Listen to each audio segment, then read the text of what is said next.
वहाँ पे मेरी मुलाकात हुई मशहूर म्यूज़िक कंडक्टर है ज़ुबिन मेहता, है पारसी मगर उसको मुसलमानों का खाना ज़्यादा पसंद है। नरगिसी कोफ्ते बहुत पसंद थे उसको, शामी कबाब।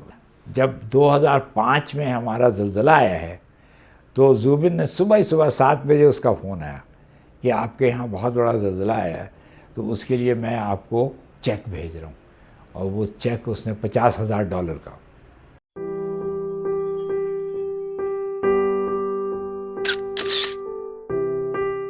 यहाँ पे जब टर्म पूरा हुआ तो मुझे उन्होंने ऑस्ट्रिया भेजा गवर्नमेंट ने, तो वहाँ पे मैं रहा 5 साल।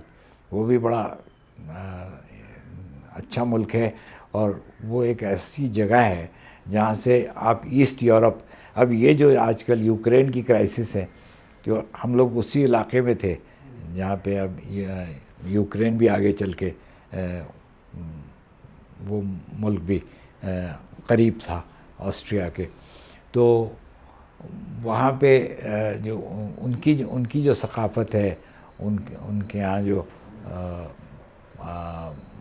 जो उनके कल्चर है, जो उनके यहाँ रहने सहने का तरीक़ा, खाने पीने का तरीक़ा, सारा कुछ।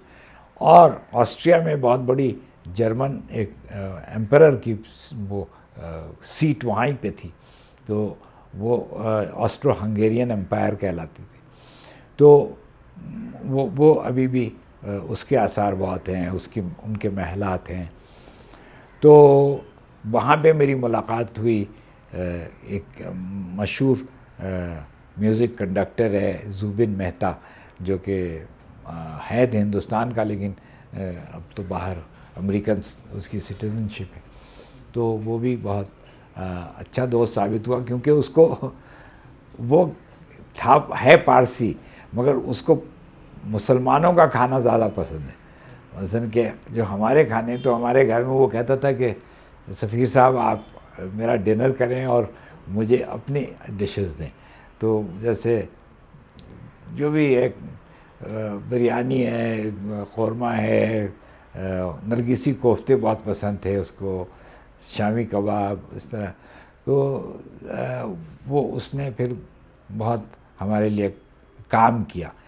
जब 2005 में हमारा ज़लज़ला आया है तो ज़ुबिन ने सुबह ही सुबह 7 बजे उसका फ़ोन आया कि आपके यहाँ बहुत बड़ा ज़लज़ला आया है, तो उसके लिए मैं आपको एक चेक भेज रहा हूँ। और वो चेक उसने $50,000 का चेक भेज दिया कि आप वहाँ के जो ज़लज़ला के जो मुतासिर लोग हैं उनकी भलाई के लिए, उनकी देखभाल के लिए। तो मतलब ऐसे लोग भी मौजूद हैं जो कि हम लोगों के लिए बहुत कुछ करते हैं।